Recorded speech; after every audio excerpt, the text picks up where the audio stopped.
ಮಕ್ಕಳೇ, ಪ್ರಾಚೀನ ಕಾಲದಲ್ಲಿ ಮಾನವ ವಾಸಿಸ್ತಾ ಇದ್ದ. ನಾವು ಈಗಲೂ ನಾವು ವಾಸ ಮಾಡ್ತಾ ಇದ್ದೀವಿ. ಅಂದಿನ ಕಾಲಕ್ಕೂ ಅಂದ್ರೆ ಈಗಿನ ಕಾಲಕ್ಕೂ ಹಿಂದಿನ ಕಾಲಕ್ಕೂ ನಾವು ವಾಸ ಮಾಡುವುದರಲ್ಲಿ ವ್ಯತ್ಯಾಸವನ್ನು ಕಾಣ್ತೀವಿ. ಪ್ರಾಚೀನ ಕಾಲದಲ್ಲಿ ಮಾನವ ನಿಮ್ಗೆಲ್ಲ ಗೊತ್ತಿರುವ ಹಾಗೆ ಗುಹೆಗಳಲ್ಲಿ, ಕೊಠಡಿಗಳಲ್ಲಿ ಸಿಗುವಂತ ಗೆಡ್ಡೆ ಗೆಣಸುಗಳ ಮರದ ಎಲೆಗಳನ್ನ ತಿಂದು ಜೀವಿಸ್ತಾ ಇದ್ದ ಅಂತ ನಿಮಗೆಲ್ಲ ಗೊತ್ತು. ಆದರೆ ಅವನು ನಾಗರಿಕತೆ ಬೆಳೆದಂಗೆ ತನ್ನ ಜೀವನದ ಶೈಲಿಯನ್ನ ಬದಲಾಯಿಸಿಕೊಳ್ತಾ ಬಂದ. ತನ್ನ ಜೀವನದ ಶೈಲಿ ಯಾವಾಗ ಬದಲಾವಣೆ ಬಂತೋ ತನ್ನ ಅರ್ಥ ವ್ಯವಸ್ಥೆಯು ಸಹ ಅಂದ್ರೆ ಹೆಚ್ಚು ಹಣವನ್ನು ಸಂಪಾದಿಸುವುದಕ್ಕೆ ಪ್ರಯತ್ನ ಪಡ್ತಾ ಬಂದ.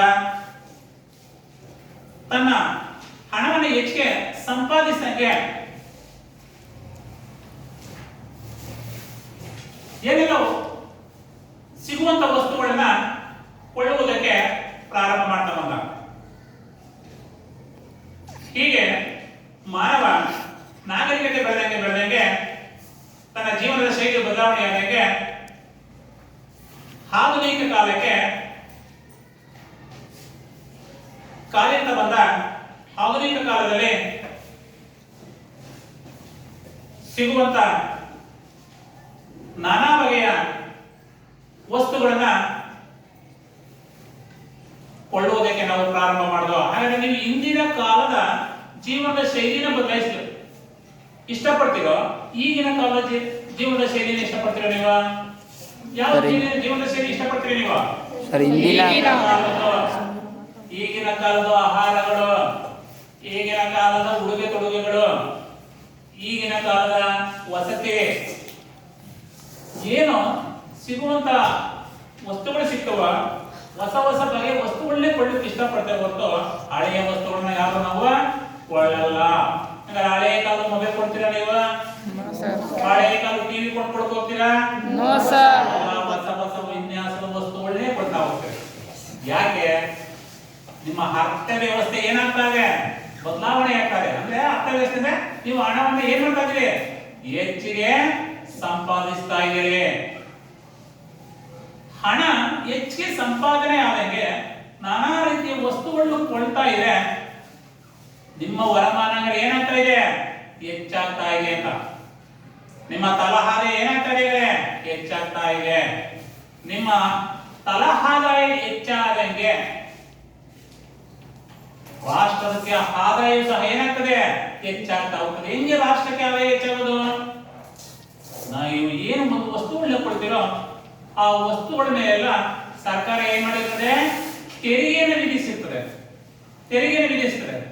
ಆ ತೆರಿಗೆಯ ಹಣ ದುಪ್ಪಟ ಆಗ್ತಾ ಹೋಗ್ತದೆ. ದುಪ್ಪಟ ಆದಂಗೆ ಸರ್ಕಾರವು ಸಹ ಏನ್ ಮಾಡ್ತದಪ್ಪ ಅಂತಂದ್ರೆ ತಂತ್ರಗಾರಿಕೆಯನ್ನ ಬಳಸಿ ನಾನಾ ವಸ್ತುಗಳನ್ನ, ವಿನ್ಯಾಸದ ವಸ್ತುಗಳನ್ನ ನಮಗೆ ಪರಿಚಯಿಸಿಕೊಡ್ತಾ ಹೋಗ್ತದೆ.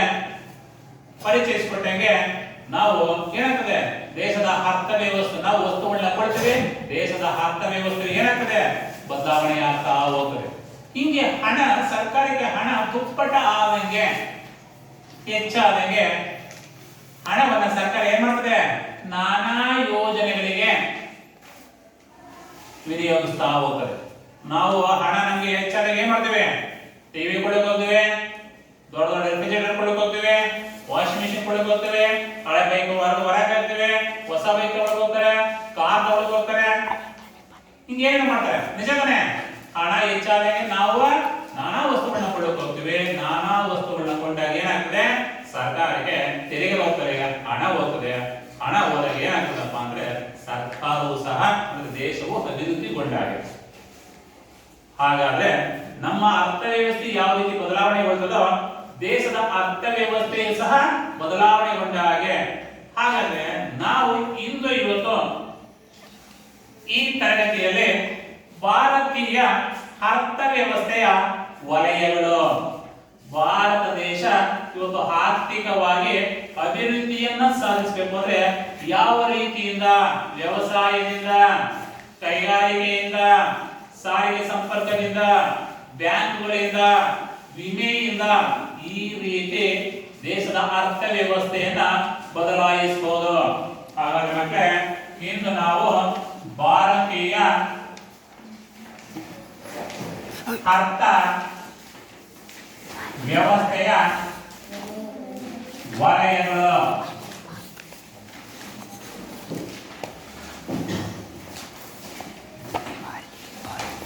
ಎಂಬ ಪಾಠದ ಬಗ್ಗೆ ನಾವು ತಿಳ್ಕೊಳ್ಳೋಣ. ಏನಿದು? ನಾವು ಪ್ರಾಥಮಿಕವಾಗಿ ಈ ವಲಯವನ್ನ 3 ಭಾಗಗಳಾಗಿ ವಿಂಗಡಿಸಿರುವಂತದ್ದು. ಒಂದು ಪ್ರಾಥಮಿಕ ವಲಯ, ಎರಡನೇದು ದ್ವಿತೀಯ ವಲಯ, ಮೂರನೇದು ತೃತೀಯ ವಲಯ. ಒಂದು ಪ್ರಾಥಮಿಕ ವಲಯ, ಎರಡನೇದು ದ್ವಿತೀಯ ವಲಯ,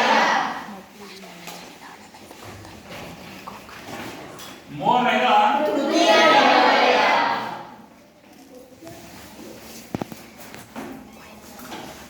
ಈ ಭಾರತದ ಅರ್ಥವ್ಯವಸ್ಥೆ ಯಾವ ರೀತಿ ನಿರ್ಧರಿತವಾಗಿದೆಯಪ್ಪ ಅಂತಂದ್ರೆ 3 ವಲಯಗಳಿಂದ ನಿರ್ಧರಿತವಾಗಿರುವಂತದ್ದು. ಹಾಗಾದ್ರೆ ಪ್ರಾಥಮಿಕ ವಲಯದಲ್ಲಿ ಏನೆಲ್ಲ ನಾವು ಕಾಣಬಹುದು? ಪ್ರಾಥಮಿಕ ವಲಯ ಅಂತಂದ್ರೆ ಮೊದಲನೆಯ ಹಂತ. ಏನು ಮೊದಲನೆಯ ಹಂತ? ವ್ಯವಸಾಯವನ್ನ ಮಾಡುವಂಥದ್ದು, ಭತ್ತವನ್ನ ಬೆಳೆಯುವಂಥದ್ದು, ಕಬ್ಬನ್ನ ಬೆಳೆಯುವಂಥದ್ದು, ಅದು ವ್ಯವಸಾಯಕ್ಕೆ ಸಂಬಂಧಪಟ್ಟದ್ದು. ಹತ್ತಿಯನ್ನ ಬೆಳೆಯುವಂಥದ್ದು, ಸೂರ್ಯಕಾಂತಿಯನ್ನು ಬೆಳೆಯುವಂಥದ್ದು, ಶೇಂಗಾ ಬೀಜವನ್ನು ಬೆಳೆಯುವಂಥದ್ದು, ಅಂದ್ರೆ ವ್ಯವಸಾಯ, ಕೃಷಿಗೆ ಸಂಬಂಧಿಸಿರುವಂಥದ್ದು. ನೆಕ್ಸ್ಟ್ ಇನ್ನೊಂದು ಯಾವುದು? ಮತ್ತೊಂದು ಯಾವುದು? ಮತ್ತೊಂದು ಏನಪ್ಪಾ ಅಂತಂದ್ರೆ ಅದು ದ್ವಿತೀಯ ವಲಯ. ಕಚ್ಚಾ ವಸ್ತುವನ್ನ ಸಿದ್ಧ ವಸ್ತುವನ್ನಾಗಿ ಮಾಡುವಂಥದ್ದು ದ್ವಿತೀಯ ವಲಯ. ಅದೇ ಪ್ರಾಥಮಿಕ ವಲಯದಲ್ಲಿ ಕೃಷಿ ಬರ್ತದೆ. ಕೃಷಿಯ ಜೊತೆಗೆ ನಿಮ್ಗೆಲ್ಲ ನಿಮ್ಮ ಮನೆಗಳಲ್ಲಿ ಹಸುಗಳನ್ನ, ಎಮ್ಮೆಗಳನ್ನ ಸಾಕಿಲ್ವಾ? ಸಾಕಿಲ್ವಾ? ಹಳ್ಳಿ ಗ್ರಾಮೀಣ ಪ್ರದೇಶದಲ್ಲಿ ಪಶುಪಾಲನೆಯನ್ನ ಇಂದಿಗೂ ಸಹ ರೈತರು ರೂಢಿಸಿಕೊಂಡಿದ್ದಾರೆ. ವ್ಯವಸಾಯದ ಜೊತೆಗೆ ಪಶುಪಾಲನೆ. ನೆಕ್ಸ್ಟ್ ಇದೆಲ್ಲ ಜೊತೆಗೆ ಇನ್ನೇನ್ ಬರ್ತದೆ? ಮೀನುಗಾರಿಕೆ, ಜೇನು ಸಾಗಾಣಿಕೆ, ಕೋಳಿ ಸಾಗಾಣಿಕೆ, ರೇಷ್ಮೆ ಸಾಗಾಣಿಕೆ. ಇದನ್ನ ಏನಂತ ಕರೀತಾರಪ್ಪ ಅಂದ್ರೆ ಮಿಶ್ರ ಬೇಸಾಯ ಅಂತ ಕರೀತಾರೆ. ಏನಂತ ಕರೀತಾರೆ? ಮಿಶ್ರ ಬೇಸಾಯ. ಏನು ಮಿಶ್ರ ಬೇಸಾಯ ಅಂದ್ರೆ ಏನು? ವ್ಯವಸಾಯದ ಜೊತೆಗೆ ಕೆಲವು ಉಪಕಸುಬುಗಳನ್ನ ಮಾಡುವುದನ್ನ ಏನಂತ ಕರೀತಾರಪ್ಪ ಅಂತಂದ್ರೆ ಮಿಶ್ರ ಬೇಸಾಯ. ವ್ಯವಸಾಯದ ಜೊತೆಗೆ ಕೆಲವು ಉಪಕಸುಬುಗಳನ್ನ ಮಾಡುವಂತದನ್ನ ಮಿಶ್ರ ಬೇಸಾಯ. ಇದು ಪ್ರಾಥಮಿಕ ವಲಯ ಅಂತ ಕರೀತಾರೆ. ನೆಕ್ಸ್ಟ್ ದ್ವಿತೀಯ ವಲಯ.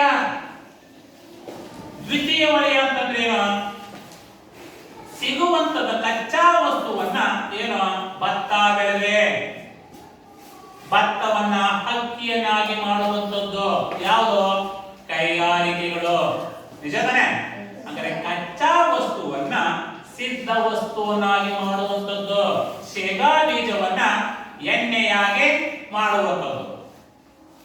ಶೇಂಗಾ ಬೀಜವನ್ನ ಎಣ್ಣೆಯಾಗಿ ಮಾಡುವಂತದ್ದು. ಕಬ್ಬನ್ನ ಸಕ್ಕರೆಯನ್ನಾಗಿ ಮಾಡುವಂತದ್ದು. ಕಬ್ಬನ್ನ ಸಕ್ಕರೆಯನ್ನಾಗಿ ಮಾಡುವಂತದ್ದು. ಇದನ್ನ ದ್ವಿತೀಯ ವಲಯ ಅಂತ ಕರೀತಾರೆ. ನಿಜ ತಾನೆ? ಹಾಗಾದ್ರೆ ಪ್ರಾಥಮಿಕ ವಲಯದಲ್ಲಿ ನಾವು ಇವತ್ತು ಏನೆಲ್ಲ ಉಪಯೋಗ ಇದೆಯಪ್ಪ ಅಂತಂದ್ರೆ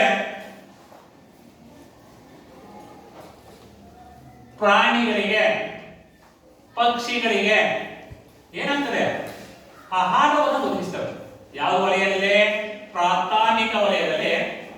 ಸಾಂಸಾಮಿಕ ವಲಯದಲ್ಲಿ ಪ್ರಾಣಿಗಳಿಗೆ ಆಹಾರ ಸಿಗ್ತದೆ, ಹಾಗೆಯೇ ಮಾನವರಿಗೂ ಸಹ ಆಹಾರ ಸಿಗ್ತದೆ. ಏನ್ ಪ್ರಾಣಿಗಳು ಯಾವ ರೀತಿ? ನಾವು ಭತ್ತ ಬೆಳೆದ್ರೆ ಹುಲ್ಲು ಏನಾಗುತ್ತೆ? ಹಸುಗಳಿಗೆ ಹಾಕ್ತಿವ ಆಗಲ್ವಾ? ಹಾಕ್ತಿವ? ಹಾಕ್ತಿವಿ. ನೆಕ್ಸ್ಟ್ ನಿಜ ತಾನೆ?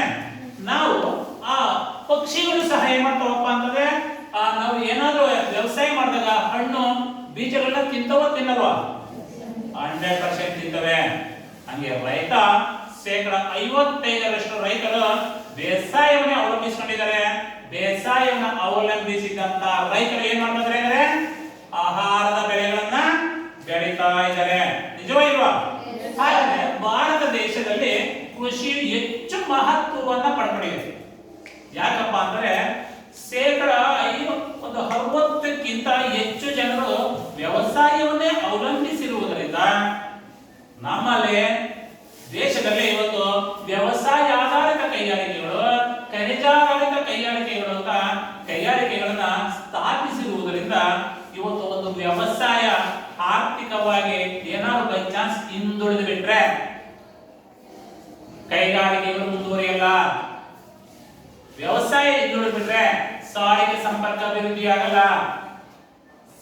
ವ್ಯವಸಾಯ ಹಿಂದುಳಿದು ಬಿಟ್ರೆ ಬ್ಯಾಂಕ್ಗಳು ಅಭಿವೃದ್ಧಿ ಆಗಲ್ಲ. ವ್ಯವಸಾಯ ಹಿಂದುಳಿದು ಬಿಟ್ರೆ ವಿಮಾ ಕಂಪನಿಗಳು ಮುಂದುವರಿಯಲ್ಲ.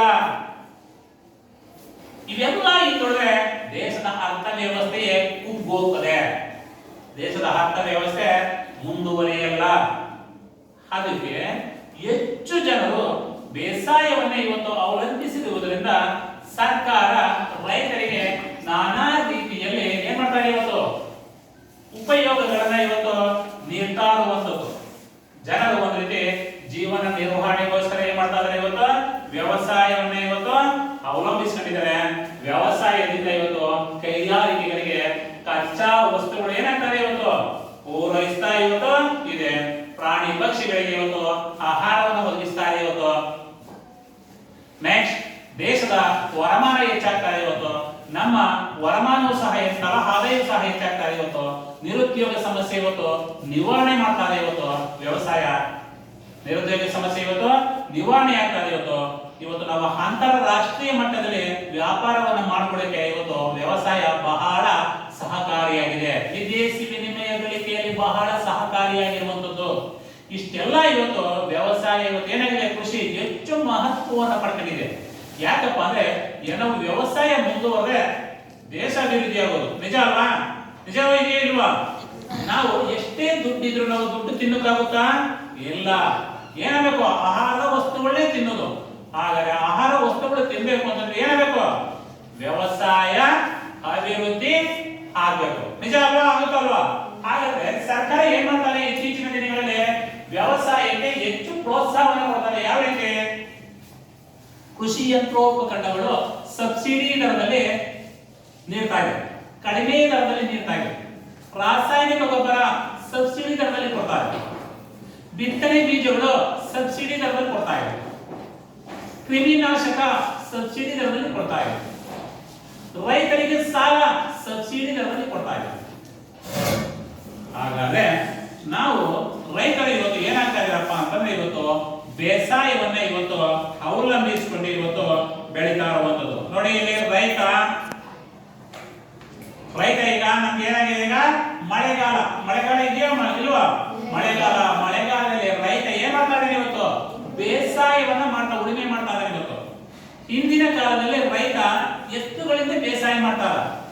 ಆದರೆ ವ್ಯವಸಾಯದಲ್ಲಿ ಏನಾಗ್ತಾ ಇತ್ತಪ್ಪ ಅಂತಂದ್ರೆ ಆಹಾರ ಬೆಳೆಗಳಲ್ಲಿ ಗಣನೀಯವಾಗಿ ಕುಂಠಿತಗೊಳ್ತಾ ಇತ್ತು.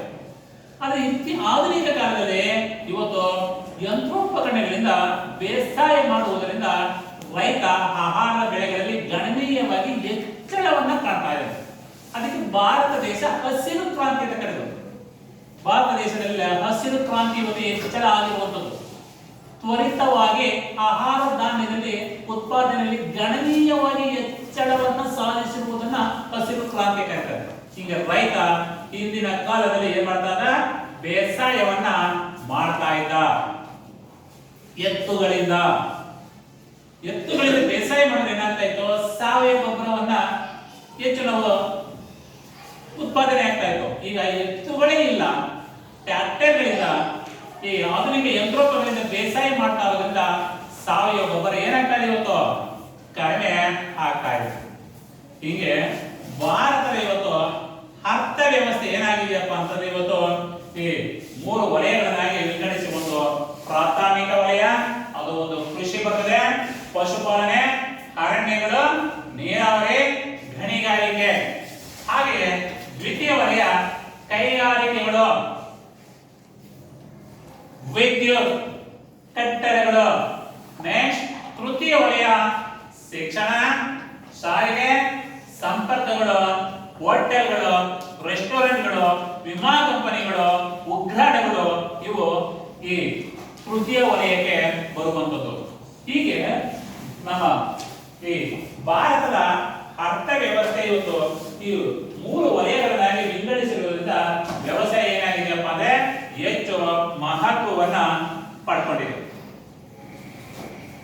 ಆದ್ರೆ ಭಾರತದಲ್ಲಿ ಹೆಚ್ಚು ಜನರು ರೈತಾಪಿ ವರ್ಗದವರೇ ಹೆಚ್ಚು ಜನರು ಇವತ್ತಿರುವಂತದ್ದು. ಏನು ಸಣ್ಣ ಸಣ್ಣ ಭೂಮಿಯನ್ನ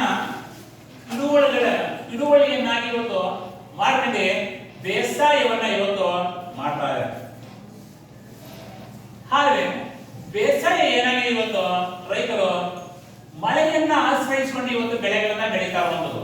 ಯಾವುದೇ ಇವತ್ತು ಕೃಷ್ಣರಾಜಸಾಗರ, KRS ಆಗಿರಲಿ, ಕಬಿನಿ ಆಗಿರಲಿ, ಹೇಮಾವತಿ ಆಗಿರಲಿ, ಹಾರಂಗಿ ಆಗಿರಲಿ, ನೇತ್ರಾವತಿ ಆಗಿರಲಿ, ಹಾಲ್ಮಟ್ಟಿ ಆಗಿರಲಿ, ಯಾವುದೇ ಡ್ಯಾಮ್ಗಳು ಮಳೆ ಬಂದ್ರೆ ಮಾತ್ರ ಡ್ಯಾಮ್ಗಳಲ್ಲಿ ನೀರು ಸಂಗ್ರಹಗೊಳ್ಳೋದು. ಮಳೆ ಇಲ್ಲಂದ್ರೆ ಯಾವುದೇ ಡ್ಯಾಮ್ಗಳಲ್ಲಿ ನೀರು ಇಲ್ಲ. ಹಾಗೆ ಕೆಲವು ಕಡೆ ಡ್ಯಾಮ್ಗಳೇ ಇಲ್ಲ. ಅಂತ ರೈತಾಪಿ ವರ್ಗದವರು ಹೆಚ್ಚು ಜನರು ಮಳೆಯನ್ನ ಆಶ್ರಯಿಸಿಕೊಂಡು ಇಂದಿಗೂ ಸಹ ಬೆಳೆಗಳನ್ನ ಬೆಳೀತಾ ಇದ್ದಾರೆ. ಆ ಬೆಳೆಗಳನ್ನ ಅಂದ್ರೆ ಬೆಳೆಗಳನ್ನ ಬೆಳೆಯುವುದರ ಜೊತೆಗೆ ಕೆಲವರು ವಾಣಿಜ್ಯ ಬೆಳೆಗಳನ್ನ ಬೆಳೀತಾರೆ, ಕೆಲವರು ತೋಟಗಾರಿಕೆ ಬೇಸಾಯ ಮಾಡ್ತಾರೆ, ಕೆಲವರು ಆಹಾರ ಬೆಳೆಗಳನ್ನು ಬೆಳೀತಾರೆ. ಯಾವುದು ಮುಖಾಂತರ? ಕೂಲಿ ಕಾರ್ಮಿಕರ ಸಹಾಯದಿಂದ, ಕೃಷಿ ಯಂತ್ರೋಪಕರಣಗಳ ಸಹಾಯದಿಂದ ರೈತರು ಇಂದಿಗೂ ಇವತ್ತು ಬೆಳೆಗಳನ್ನ ಬೆಳೆಯುವುದರಿಂದ ಕೃಷಿ ಹೆಚ್ಚು ಮಹತ್ವವನ್ನ ಪಡ್ಕೊಂಡಿದೆ. ಆದರೆ ಆಧುನಿಕ ಕಾಲದಲ್ಲಿ ಇವತ್ತು ರೈತರು ಆಧುನಿಕ ಬೇಸಾಯವನ್ನು ಇವತ್ತು ಹೆಚ್ಚು ಮಾಡ್ತಾ ಇರೋದು. ಹಳೆಯ ಕಾಲದ ಬೇಸಾಯ ಮಾಡ್ತಾ ಇಲ್ಲ. ಹೆಚ್ಚು ಹೆಚ್ಚು ಇಳುವರಿ ಕೊಡುವಂತ ಇವತ್ತು ಬಿತ್ತನೆ ಬೀಜಗಳನ್ನ ಬಿತ್ತನೆ ಮಾಡಿ ಹೆಚ್ಚು ಇಳುವರಿಯನ್ನು ಕಾಣುವಂತದನ್ನ ಇವತ್ತು ರೈತರು ಬೇಸಾಯದಲ್ಲಿ ಇವತ್ತು ತೊಡಗಿದ್ದಾರೆ.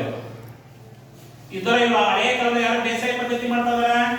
ಇದರ ಆದ್ರೆ ಏನ್ ಮಾಡ್ತಾ ಇದಾರ? ಈಗ ಕೆಲವರಲ್ಲಿ ಜೋಳ ಬೆಳೀತಾರೆ, ಕೆಲವರು ರಾಗಿ ಬೆಳೀತಾರೆ, ಕೆಲವರು ಕಪ್ಪು ರಾಗಿ ಇರ್ತಾರೆ, ಕೆಲವರು ಕೆಂಪು ರಾಗಿ ಬೆಳೀತಾರೆ. ನಿಜ ಇದೆ ಇಲ್ವಾ? ಹಿಂದಿನ ಕಾಲದಲ್ಲಿ ಏನಾಗ್ತಾ ಇತ್ತು? ಕಪ್ಪು ರಾಗಿ ಬೆಳೀತಾ ಇದ್ರು, 4 ಚೀಲ 5 ಚೀಲ ರಾಗಿ ಆಗ್ತಾ ಇತ್ತು. ಈಗ ಏನಾಗ್ತದೆ? ಈಗ ಕೆಂಪು ರಾಗಿ ಬೆಳೀತಾ ಇಲ್ವಾ? ಆಮೇಲೆ ಹೆಚ್ಚು ರಾಗಿ ಮನೆಗಳಲ್ಲಿ ರಾಗಿ ಭತ್ತಗಳ ಮೂಟೆಗಳು ಜಾಸ್ತಿ ಇದೆಯಾ ಇಲ್ವಾ? ಮೊದಲೇ ಪ್ರಮಾಣ ಏನಾಗಿತ್ತು? ಕಡಿಮೆ ಇತ್ತು. ಯಾವುದೋ ಹೋಗಿ ರಾಗಿ ಹಳೇ ಕಾಲದ ಬಿತ್ತನೆ ಬೀಜ ಮಾಡ್ತಾ ಇದ್ರು. ಈಗ ಆಧುನಿಕ ಕಾಲದಲ್ಲಿ ಹೊಸ ತಳಿಯ ಬೀಜಗಳನ್ನು ಏನ್ ಮಾಡ್ತಾ ಇದ್ದಾರಪ್ಪ ಅಂದ್ರೆ ಇವತ್ತು ಬಿತ್ತನೆ ಮಾಡಿ ಇವತ್ತು ಕೃಷಿಯಲ್ಲಿ ಇವತ್ತು ಹೆಚ್ಚು ಗಣನೀಯವಾಗಿ ಇವತ್ತು ಉತ್ಪಾದನೆಯಲ್ಲಿ ಇವತ್ತು ಹೆಚ್ಚು ಗಣನೀಯವಾಗಿ ಸಾಧಿಸಿರುವಂತದ್ದು. ಇದನ್ನ ಏನಂತ ಕರೀತಾರಪ್ಪ ಅಂದ್ರೆ ಪ್ರಾಥಮಿಕ ವಲಯ ಅಂತ ಕರೀತಾರೆ. ದ್ವಿತೀಯ ವಲಯ ಸಿದ್ಧ ವಸ್ತುವನ್ನ ಕಚ್ಚಾ ವಸ್ತುವನ್ನ ಸಿದ್ಧ ವಸ್ತುವನ್ನಾಗಿ ಮಾಡುವಂಥದ್ದು. ಹತ್ತಿ ಬಟ್ಟೆಯಾಗಿ ಮಾಡುವಂಥದ್ದು, ಕಬ್ಬನ್ನ ಸಕ್ಕರೆಯಾಗಿ ಮಾಡುವಂಥದ್ದು, ಬೆಲ್ಲವಾಗಿ ಮಾಡುವಂಥದ್ದು, ಭತ್ತವನ್ನ ಅಕ್ಕಿಯಾಗಿ ಮಾಡುವಂಥದ್ದು. ಅದನ್ನ ಏನಂತ ಕರೀತಾರೆ? ದ್ವಿತೀಯ ವಲಯ ಸಿದ್ಧ ವಸ್ತುಗಳ ಉತ್ಪಾದಕ ಅಂತ ಕರೀತಾರೆ. ಯಾವನ್ನ ಕರೆಯುವ? ಏನೇನಿದೆ? ಸಿದ್ಧ ಅಂದ್ರೆ ಕಚ್ಚಾ ವಸ್ತುವನ್ನ ಸಿದ್ಧ ವಸ್ತುವನ್ನಾಗಿ ಮಾಡುವಂತದ್ದನ್ನ ಏನಂತ ಕರೀತಾರೆ? ದ್ವಿತೀಯ ವಲಯ. ಸಿದ್ಧ ವಸ್ತುಗಳ ಉತ್ಪಾದಕ ಅಂದ್ರೆ ಕಚ್ಚಾ ವಸ್ತುಗಳ ಸಿದ್ಧ ವಸ್ತುಗಳನ್ನಾಗಿ ಮಾಡುವಂತದ್ದನ್ನ. ಅದರಿಂದ ಏನಾಗ್ತದೆ? ಇವತ್ತು ಎಷ್ಟೋ ಜನರಿಗೆ ಉದ್ಯೋಗ ಸಿಕ್ಕಾಗ್ತದೆ. ಯಾವ್ದ್ರಿಂದ? ಕೈಗಾರಿಕೆಗಳಿಂದ. ಕೈಗಾರಿಕೆಯಲ್ಲಿ ಇವತ್ತು ಒಂದು ವಸ್ತುವನ್ನು ತಗೊಂಡೋಗಿ ಒಂದು ಕಚ್ಚಾ ವಸ್ತುವನ್ನು ಸಿದ್ಧ ವಸ್ತುವನ್ನಾಗಿ ಮಾಡ್ಬೇಕಾದ್ರೆ 100 ಜನ 1000 ಜನ ಕೂಲಿ ಕಾರ್ಮಿಕರಿರ್ತಾರೆ. ಇರ್ತಾರೆ ಇಲ್ವಾ? ಅವ್ರಿಗೆ ಉದ್ಯೋಗ ಸಿಗಲ್ವಾ? ಸಿಗಲ್ವಾ? ಹಾಗಾದ್ರೆ ಭಾರತ ದೇಶದಲ್ಲಿ ನಿರುದ್ಯೋಗ ಸಮಸ್ಯೆ ನಿವಾರಣೆ ಮಾಡೋದಾ ಮಾಡೋಕ್ಕಾಗಲ್ವಾ? ಮಾಡ್ಬೋದು. ಯಾಕಪ್ಪ? ಒಂದು ಕೈಗಾರಿಕೆ ಸ್ಥಾಪನೆ ಇದ್ರೆ 1000 ಜನಕ್ಕೆ ಉದ್ಯೋಗ ಸಿಗ್ತದೆ. ಆದ್ರೆ ಇವತ್ತು ಉದ್ಯೋಗವನ್ನು ನುಂಗಿ ಹಾಕಿದೆ. ಯಾವ್ದು ನುಂಗಿ ಹಾಕಿರೋದು? ಉದ್ಯೋಗವನ್ನು ನುಂಗಿ ಹಾಕಿರೋದು ಯಾವ್ದು? ಇವತ್ತು ತಂತ್ರಗಾರಿಕೆ. ಯಾವ ತಂತ್ರಗಾರಿಕೆ? ಯಾವುದು? ಇವತ್ತು ಏನ್ ಬಂದಿದ್ದಾರೆ? ಇವತ್ತು ಕಂಪ್ಯೂಟರ್, ಇವತ್ತು ಆಧುನಿಕ ತಂತ್ರಜ್ಞಾನ ಬಂದಿದ್ದಾರೆ. ಇವತ್ತು 100 ಜನ ಮಾಡೋ ಕೆಲಸವನ್ನ ಒಬ್ಬರೇ ಮಾಡ್ತಾ ಇದ್ದಾರೆ. ಆದ್ರಿಂದ ಏನಾಗ್ತದೆಪ್ಪ ಅಂತಂದ್ರೆ ದೇಶ ಒಂದ್ ರೀತಿ ಮುಂಚೂಣಿ ಸ್ಥಿತಿಲಿ ಇದೆ. ಆದ್ರೆ ಉದ್ಯೋಗ ಏನಾಗ್ತದೆ ಇವತ್ತು? ಸಿಗ್ತಾ ಇಲ್ಲ. ಏನಾಗ್ತದೆ ಇವತ್ತು? ಉದ್ಯೋಗ ಇವತ್ತು ಸಿಗದೆ ಇವತ್ತು ನಿರುದ್ಯೋಗ ಸಮಸ್ಯೆ ಏನಾಗ್ತದೆ ಇವತ್ತು ಹೆಚ್ಚಿಗೆ ನಿರುದ್ಯೋಗ ಸಮಸ್ಯೆ ಹೆಚ್ಚಿಗೆ ಆಗ್ತಾ ಹೋಗಿಲ್ಲ. ಈಗ ಇವತ್ತು ಈ ಕೈಗಾರಿಕೆಗಳು ಏನಾಗ್ತದೆಯಪ್ಪ ಅಂತಂದ್ರೆ ಇವತ್ತು ಹೆಚ್ಚು ಜನರಿಗೆ ಉದ್ಯೋಗವನ್ನು ಸಿಗುವಂತದ್ದು, ಕಚ್ಚಾ ವಸ್ತುವನ್ನ ಸಿದ್ಧ ವಸ್ತುವನ್ನಾಗಿ ಮಾಡುವಂತದ್ದು ಯಾವುದು? ವಿತ್ತೀಯ ವಲಯ. ಹಾಗೆಯೇ ಈ ಕೈಗಾರಿಕೆಗಳು ಇವತ್ತು ಏನಾಗ್ತದೆಯಪ್ಪ ಅಂತಂದ್ರೆ ಕಚ್ಚಾ ವಸ್ತುವನ್ನ ಇವತ್ತು ಸಿದ್ಧ ವಸ್ತುವನ್ನಾಗಿ ಮಾಡೋದ್ರಿಂದ ರಾಷ್ಟ್ರಕ್ಕೆ ಹೆಚ್ಚು ಆದಾಯ ಹೆಚ್ಚಾಗ್ತದೆ. ರಾಷ್ಟ್ರಕ್ಕೆ ಏನಾಗ್ತದೆ? ಹೊಸ ವಸ್ತುವನ್ನು ಉತ್ಪಾದನೆ ಮಾಡ್ತಾರೆ. ನಮ್ಮ ಭಾರತ ದೇಶಕ್ಕೆ ಎಷ್ಟು ಬೇಕು ಅಷ್ಟು ಇಟ್ಕೊಳ್ಳೋದ ಬೇರೆ ದೇಶಕ್ಕೆ ಮಾರಾಟ ಮಾಡ್ತಾರೆ. ಅದರಲ್ಲಿ ತೆರಿಗೆ ಹಣದಿಂದ ರಾಷ್ಟ್ರದ ಆದಾಯ ಏನಾಗ್ತದೆ? ಹೆಚ್ಚಳವಾಗ್ತಾ ಇದೆ. ಎಷ್ಟೋ ಜನರಿಗೆ ಉದ್ಯೋಗವನ್ನ ಇವತ್ತು ದೊರಕಿಸಿಕೊಡ್ತಾ ಇದೆ. ಇವತ್ತು ಜನರ ಜೀವನ ಮಟ್ಟ ಏನಾಗ್ತದೆ? ಇವತ್ತು ಸುಧಾರಣೆ ಆಗ್ತದೆ. ಇವತ್ತು ನಮ್ಗೆ ಏನಾರ ಇವತ್ತು ಹಣ ಇದೆ ಅಂದ್ರೆ ನಾವು ವಸ್ತು ಕೊಳ್ಳಕ್ ಹೋಗ್ತೀವಿ. ಹಣ ಇಲ್ಲ ಅಂದ್ರೆ ವಸ್ತುಗಳು ಕೊಳ್ಳಕ್ ಹೋಗ್ತೀವಿ? ನಾವು ಕೊಳ್ಳಕ್ ಹೋಗಲ್ಲ. ಹಾಗೆ ಜನರ ಜೀವನ ಮಟ್ಟವು ಸಹ ಏನಾಗ್ತದೆ? ಇವತ್ತು ಸುಧಾರಣೆ ಆಗ್ತಾ ಇರೋದು. ಹಾಗೆ ಇವತ್ತು ಯಾವುದೇ ಒಂದು ಈ ಆಧುನಿಕ ತಂತ್ರಗಾರಿಕೆಯಿಂದ ಇವತ್ತು ಒಳಗೊಂಡಿರುವಂತಹ ನಾನಾ ವಸ್ತುಗಳನ್ನು ಇವತ್ತು ಈ ಕೈಗಾರಿಕೆಗಳು ಸ್ಥಾಪನೆ ಮಾಡುವುದರಿಂದ ದೇಶಕ್ಕೂ ಆದಾಯ ಹೊಂದಿದೆ, ಜನರ ಜೀವನ ಮಟ್ಟವು ಸುಧಾರಣೆ. ಇವತ್ತು ನಾವು ಅಂತಾರಾಷ್ಟ್ರೀಯ ಮಟ್ಟದಲ್ಲಿ ಇವತ್ತು ನಾವು ವಿದೇಶಿ ವಿನಿಮಯ ವ್ಯಾಪಾರ ಇಟ್ಕೊಳ್ಳೋಕ್ಕೂ ಬಹಳ ಇವತ್ತು ಸಹಕಾರಿ. ಹೀಗೆ ಒಂದ್ ರೀತಿ ಕೈಗಾರಿಕೆಯನ್ನ ಈ ದ್ವಿತೀಯ ವಲಯವನ್ನ ಸಿದ್ಧ ವಸ್ತುಗಳ ಉತ್ಪಾದಕ ಅಂತ ಕರೀತಾರೆ. ಮೂರನೇದು ಯಾವುದು? ತೃತೀಯ ವಲಯ. ಏನು ತೃತೀಯ ವಲಯ ಅಂತಂದ್ರೆ ಕೈಗಾರಿಕೆಗಳಲ್ಲಿ ನೋಡಿ ಇದು ಒಂದಕ್ಕೆ ಲಿಂಕ್ ಆಯ್ತು. ಬೆಳೆದ ರೈತ ಇಲ್ಲಿ ಕಳಿಸೋಣ. ಇಲ್ಲೇನಾಯ್ತು? ರೆಡಿ ಆಯ್ತು. ರೆಡಿ ಆದ್ರೆ ಏನಾಯ್ತು? ಇಲ್ಲೋ ನಾನಾ ಕಡೆಗೆ ಇವತ್ತು ಆ ಕಡೆ ಈ ಕಡೆಗೆ ಡಿಸ್ಪ್ಯಾಚ್ ಆಗೋದು. ಈ ತೃತೀಯ ವಲಯದಲ್ಲಿ ಏನಾಗ್ತದೆ? ಸಾರಿಗೆ ಸಂಪರ್ಕ. ತೃತೀಯ ವಲಯದಲ್ಲಿ ಯಾವ್ದು ಬರ್ತದಪ್ಪ ಅಂತಂದ್ರೆ ಸಾರಿಗೆ ಸಂಪರ್ಕ. ಏನು ಸಾರಿಗೆ ಸಂಪರ್ಕ? ಕೈಗಾರಿಕೆಯಲ್ಲಿ ತಯಾರಾದಂತ ವಸ್ತುಗಳನ್ನ ಎಲ್ಲಿ ಕಳಿಸ್ಕೊಡ್ತದೆ ಅಂದ್ರೆ ಕೈಗಾರಿಕೆಯಲ್ಲಿ ತಯಾರಾದಂತ ವಸ್ತುಗಳು ನಾನಾ ಭಾಗಗಳಿಗೆ ಏನ್ ಮಾಡ್ತದೆ? ಕಳಿಸ್ಕೊಡುವಂಥದ್ದು. ಈಗ ನಾವು ನೋಡಿ ಕಚ್ಚಾ ವಸ್ತುವನ್ನ ಕೈಗಾರಿಕೆಗಳು ತಂದಾಕ್ಬೇಕಾ? ಅಂದ್ರೆ ಕಬ್ಬನ್ನ ಕೈಗಾರಿಕೆಗೆ ತಂದಾಕ್ಬೇಕು. ಕಬ್ಬನ್ನ ಕೈಗಾರಿಕೆಗೆ ತಂದಾಕ್ಬೇಕು ಅಂದ್ರೆ ಏನಾಗಿರ್ಬೇಕು? ಸಾರಿಗೆ ಸಂಪರ್ಕ ಬೇಕಾ ಬೇಡವಾ? ಲಾರಿಲಿ ಕಬ್ಬು ತಗೊಬರ್ತದ ಬರಲ್ವಾ? ತರಲ್ವಾ? ನೆಕ್ಸ್ಟ್ ಕಬ್ಬನ್ನ ತಯಾರಿಸಿ ಸಕ್ಕರೆ ಮಾಡುದು. ಸಕ್ಕರೆಯನ್ನ ತಯಾರಾದ ಸಕ್ಕರೆಯನ್ನ ಬೇರೆ ಬೇರೆ ಹೊರ ರಾಜ್ಯಗಳಿಗೆ ಕಳಿಸ್ಬೇಕೋ ಬೇಡವಾ? ಕಳಿಸ್ಬೇಕು. ಹಾಗಾದ್ರೆ ಸಾರಿಗೆ ಸಂಪರ್ಕ ಬೇಕಾ ಬೇಡವಾ? ಯಾಕಪ್ಪ ಅಂದ್ರೆ ಒಂದು ಕಡೆಯಿಂದ ಮತ್ತೊಂದು ಕಡೆಗೆ ವಸ್ತುಗಳ ಮೇಲೆ ಪ್ರಯಾಣಿಕರ ಮೇಲೆ ಸಾಗಿಸುವುದಕ್ಕೆ ಸಾರಿಗೆ ಅತ್ಯವಶ್ಯಕ.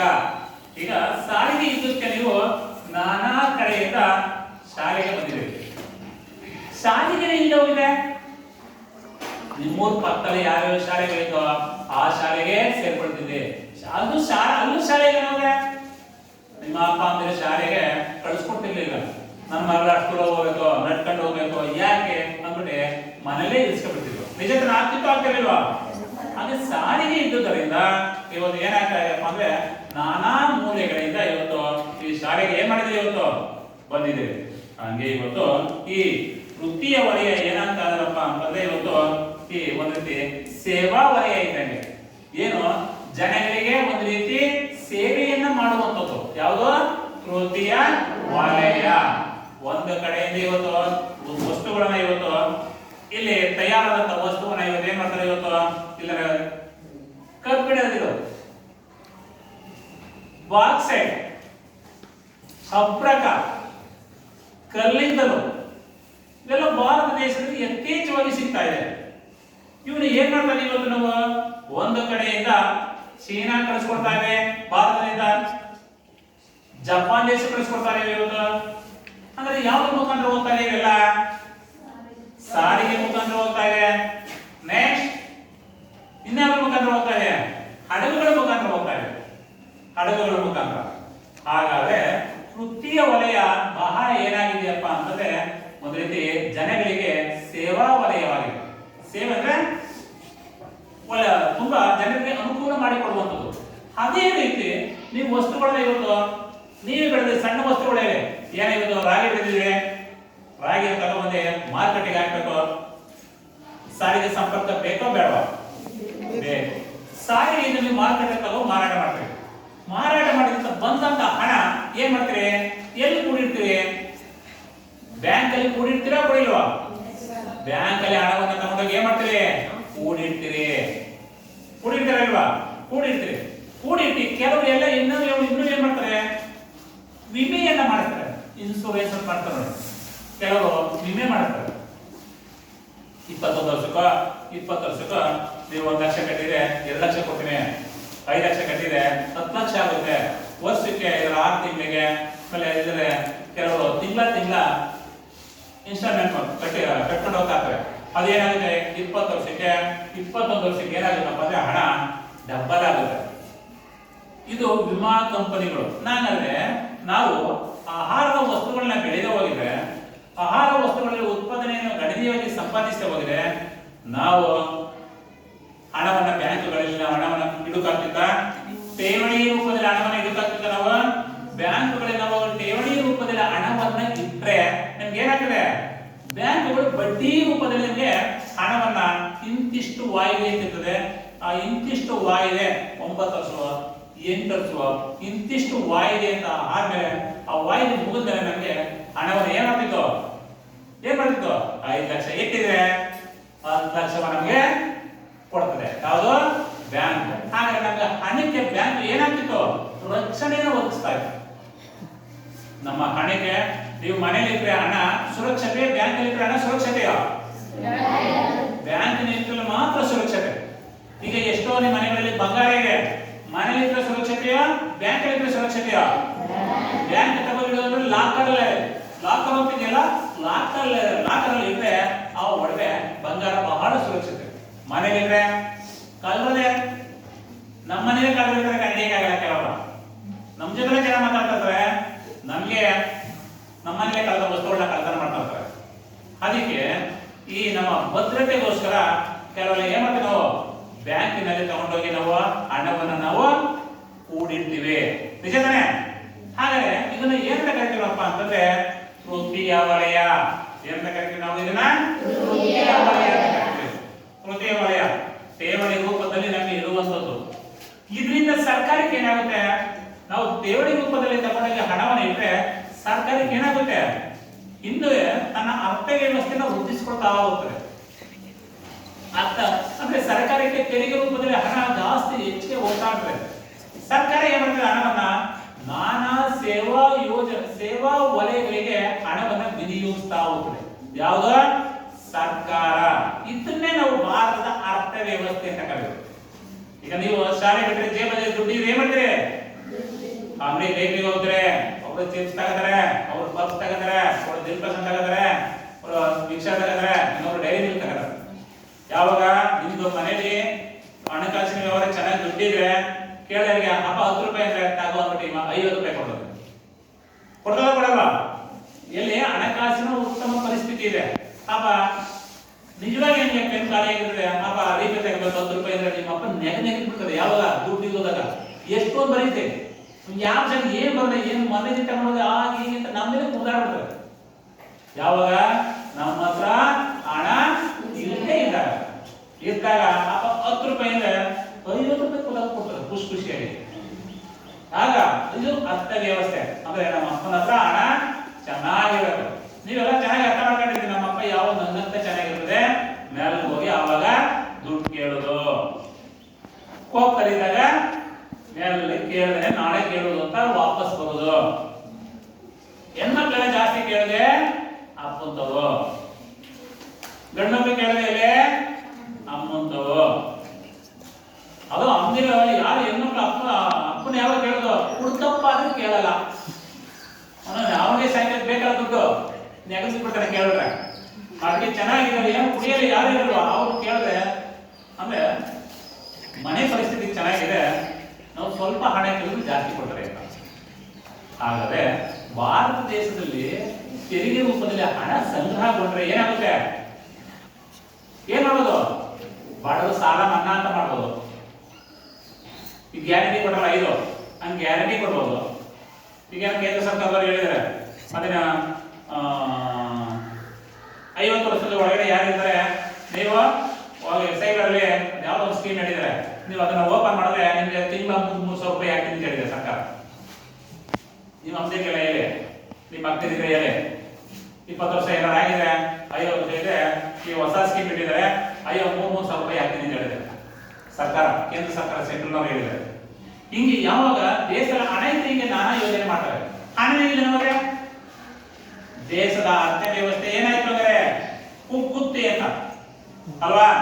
ಹಂಗೆ ಇವತ್ತು ಭಾರತದ ಇವತ್ತು ಈ ತೃತೀಯ ವಲಯ ಇವತ್ತು ಏನಾಗಿದೆಯಪ್ಪ ಅಂದ್ರೆ ಬ್ಯಾಂಕುಗಳು ಇವತ್ತು ತೃತೀಯ ವಲಯದಿಂದ ಇವತ್ತು ಸಾರಿಗೆ ಸಂಪರ್ಕನೂ ಸಹ ಅನುಕೂಲ ಆಯ್ತು, ಬ್ಯಾಂಕುಗಳು ಸಹ ಅನುಕೂಲ ಆಯ್ತು. ಕೆಲವರು ಬ್ಯಾಂಕ್ ಕೂಡ ಇರ್ತಾರೆ, ಕೆಲವರು ಏನ್ ಮಾಡ್ತಾರೆ ಇನ್ಸೂರೆನ್ಸ್ ವಿಮಾ ಕಂಪನಿಗಳು ಮಾಡ್ತಾರೆ. ಹೋಗಿ ವಿಮಾ ಕಂಪನಿ ಇನ್ಸೂರೆನ್ಸ್ ಮಾಡ್ತಾರೆ.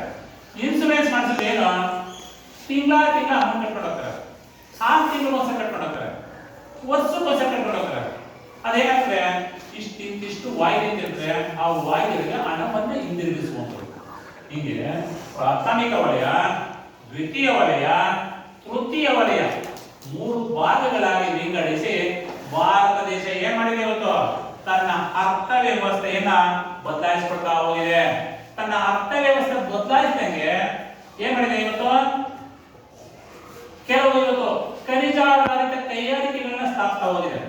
ಖನಿಜಾಧಾರಿತ ಕೈಗಾರಿಕೆಗಳು ಭಾರತ ದೇಶದಲ್ಲಿ ಯಾವ ಖನಿಜ ಶಕ್ತಿ ಸಂಪನ್ಮೂಲಗಳು ಇವತ್ತು ಸಿಗ್ತದೋ ಆ ಸಂಪನ್ಮೂಲಗಳನ್ನ ಆಧರಿಸಿ ಕೈಗಾರಿಕೆಗಳನ್ನು ಸ್ಥಾಪಿಸಿರುವಂಥದ್ದು. ಯಾಕಪ್ಪ ಅಂದ್ರೆ ಯಾವುದೇ ದೇಶ ಯಾವುದೇ ಸಂಪನ್ಮೂಲಗಳಲ್ಲಿ ಸ್ವಯಂ ಪರಿಪೂರ್ಣತೆಯನ್ನ ಸಾಧಿಸಿಲ್ಲ. ಭಾರತ ದೇಶದಲ್ಲಿ ಕೆಲವು ಈಗ ಎಲ್ಲಾ ಸಂಪನ್ಮೂಲ ಭಾರತ ದೇಶದಲ್ಲಿ ಸಿಗ್ತಾ ಇಲ್ವಾ? ಭಾರತ ದೇಶದಲ್ಲಿ ಎಲ್ಲಾ ಸಂಪನ್ಮೂಲಗಳು ಸಿಗ್ತಾ ಇದೆಯಾ? ಯಾವ ದೇಶದಲ್ಲಿ ಎಲ್ಲಾ ಸಂಪನ್ಮೂಲಗಳು ಸಿಗ್ತಾವ? ಹಾಗಾದ್ರೆ ನಮ್ಮ ತೈಲ ಸ್ವಲ್ಪ ಸಿಗ್ತಾ ಇದೆ, ಸ್ವಲ್ಪ ಅಸ್ಸಾಂ ದಿಗ್ಬಾಯಿ ಸಿಗ್ತಾ ಇದೆ. ನಾವು ರಷ್ಯಾ ದೇಶದಿಂದ ತರಿಸ್ಕೊಳ್ತಾ ಇದ್ದೇವೆ. ಅಣು ವಿಧಾನಗಳು ಬೇರೆ ದೇಶವನ್ನು ಆಶ್ರಯಿಸಿಕೊಂಡಿವೆ. ತಾಮ್ರ ಬೇರೆ ದೇಶವನ್ನು ಆಶ್ರಯಿಸಿಕೊಂಡಿವೆ. ಯಂತ್ರೋಪಕರಣಗಳು ಯುರೋಪ್ ಖಂಡವನ್ನ ನಾವು ಅವಲಂಬಿಸಿಕೊಂಡಿವೆ. ಹಂಗೆ ಭಾರತ ದೇಶವನ್ನು ಬೇರೆ ರಾಷ್ಟ್ರಗಳು ಅವಲಂಬಿಸಿಕೊಂಡಿವೆ. ಯಾಕಪ್ಪ ಅಂತಂದ್ರೆ ಯಾವುದೇ ರಾಷ್ಟ್ರಗಳು ಯಾವೆಲ್ಲ ಸಂಪನ್ಮೂಲಗಳಲ್ಲಿ ಸ್ವಯಂ ಪರಿಪೂರ್ಣತೆಯನ್ನ ಸಾಧಿಸಿಲ್ಲ. ಅದಕ್ಕೆ ಎಲ್ಲಾ ರಾಷ್ಟ್ರಗಳಿಗೂ ವಿದೇಶಿ ವ್ಯಾಪಾರದ ಅವಶ್ಯಕತೆ ಇದೆ. ಇದೆಯಾ ಇಲ್ವಾ? ಇದೆ ತಾನೆ? ಜೋರಾಗಿ ಇದೆಯಾ ಇಲ್ವಾ? ಅಂದ್ರೆ ಎಲ್ಲಾ ರಾಷ್ಟ್ರಗಳು ಒಂದು ರಾಷ್ಟ್ರದಲ್ಲಿ ಸಿಕ್ಕರೆ ಈಗ ಸೌದಿ ಕಂಟ್ರೀಸ್ ಬರೀ ತೈಲ ಸಿಗ್ತಾ ಇದೆ. ಹಾಗಾದ್ರೆ ತೈಲವನ್ನ ಕೊಟ್ಟು ಬೇರೆ ವಸ್ತುಗಳನ್ನ ಏನ್ ಮಾಡ್ಕೊಳ್ತಾ ಇದ್ದೇವೆ? ತರಿಸ್ಕೊಳ್ತಾ ಇದೆ. ಇದು ನಿಜ ತಾನೆ? ಅಂದ್ರೆ ಎಲ್ಲಾ ರಾಷ್ಟ್ರಗಳಿಗೆ ಇವತ್ತೇನಾಗಿದೆ ಸಂಪನ್ಮೂಲಗಳ ಏನಾಗಿದೆ ಸ್ವಯಂ ಪರಿಪೂರ್ಣತೆ ಸಾಧಿಸದೇ ಇರುವುದರಿಂದ ಎಲ್ಲಾ ರಾಷ್ಟ್ರಗಳು ಒಂದು ರಾಷ್ಟ್ರಗಳಿಗೆ ಇನ್ನೊಂದು ರಾಷ್ಟ್ರಗಳ ಏನಾಗಿದೆ ಅವಶ್ಯಕತೆ ಬಹಳ ಇದೆ. ಇದನ್ನ ಏನಂತ ಕರೀತಾರಪ್ಪ ಅಂತಂದ್ರೆ ತೃತೀಯ ವಲಯ ಅಂತ ಕರೀತಾರೆ. ಹಾಗೆ ಸಂಪರ್ಕ ಅಂದ್ರೆ ಏನು? ನಾವು ಒಂದು ರಾಷ್ಟ್ರವನ್ನ ಇನ್ನೊಂದು ರಾಷ್ಟ್ರವನ್ನ ಸಂಪರ್ಕಿಸುವಂಥದ್ದು. ಒಂದು ರಾಷ್ಟ್ರವನ್ನ ಇನ್ನೊಂದು ರಾಷ್ಟ್ರವನ್ನ ಸಂಪರ್ಕಿಸುವಂಥದ್ದು. ಈಗ ದೊಡ್ಡದಾದ ಮೊದಲು ಬೇರೆ ಊರನ್ನ ಸಂಪರ್ಕಿಸುವಂಥದ್ದು. ಅದು ಏನಾಗಿದೆ ಇವತ್ತು ಸಾರಿಗೆ ಸಂಪರ್ಕಕ್ಕೆ ಒಂದು ರೀತಿ ಕೊಂಡಿಯಾಗಿದೆ. ಸಾರಿಗೆ ಸಂಪರ್ಕಕ್ಕೆ ಇವತ್ತು ಕೊಂಡಿಯಾಗಿರುವಂಥದ್ದು. ಒಂದು ಸ್ಥಳದಿಂದ ಮತ್ತೊಂದು ಸ್ಥಳವನ್ನ ಸಂಪರ್ಕಿಸುವುದು. ಹೀಗೆ ಇವತ್ತು ಪ್ರಾಥಮಿಕ ವಲಯ, ದ್ವಿತೀಯ ವಲಯ, ತೃತೀಯ ವಲಯ, ಮೂರು ವಲಯಗಳು ಇವತ್ತು ಭಾರತ ದೇಶದ ಅರ್ಥವ್ಯವಸ್ಥೆಯನ್ನು ಏನಾಗ್ತದೆ ಇವತ್ತು ಬಲಪಡಿಸಬಹುದು. ಹಾಗಾದ್ರೆ ಈ ಪ್ರಾಥಮಿಕ ವಲಯದಲ್ಲಿ ನಾವು ಏನೆಲ್ಲ ಕಾಣಬಹುದು? ಈ ಮೂರು ವಲಯಗಳ ಅಂತ ಹೇಳಿದ್ರೆ ಹಾಗಾದ್ರೆ ಪ್ರಾಥಮಿಕ ವಲಯದಲ್ಲಿ ಏನೆಲ್ಲ ಕಾಣಬಹುದು? ಕಿರ್ತನೆ ಹೇಳು. ಪ್ರಾಥಮಿಕ ವಲಯಕ್ಕೆ ಏನೇನ ಬರ್ತವೆ? ಒಂದು ಕೃಷಿ, ಎರಡನೇದು ಪಶುಸಂಗೋಪನೆ, ಎರಡನೇದು ಪಶುಸಂಗೋಪನೆ.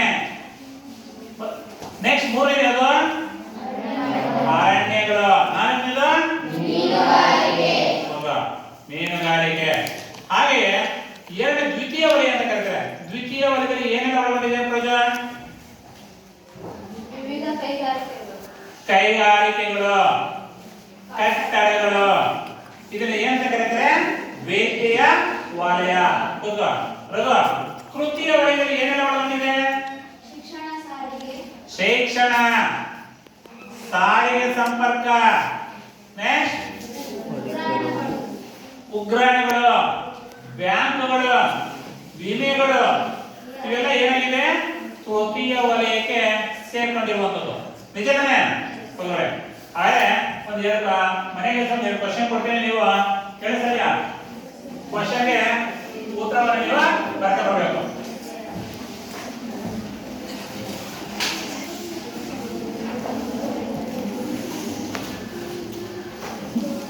ಸಿದ್ಧ ವಸ್ತುಗಳ ಉತ್ಪಾದಕ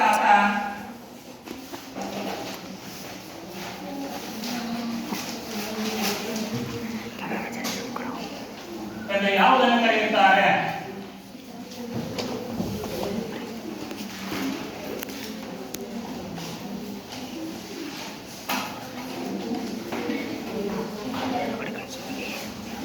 ಸಿದ್ಧ ವಸ್ತುಗಳ ಉತ್ಪಾದಕ ಎಂದು ಯಾವುದನ್ನು ಕರೆಯುತ್ತಾರೆ?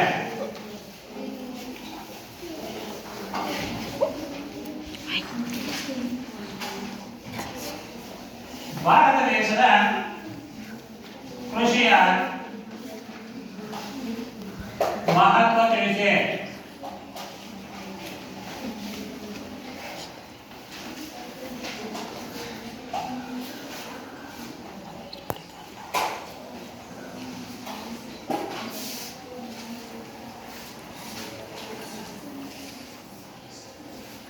ತೃತೀಯ ವಲಯ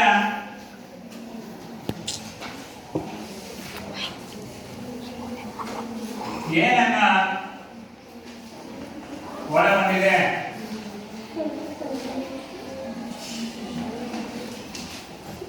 ಒಬ್ಬ ಬರ್ತಾ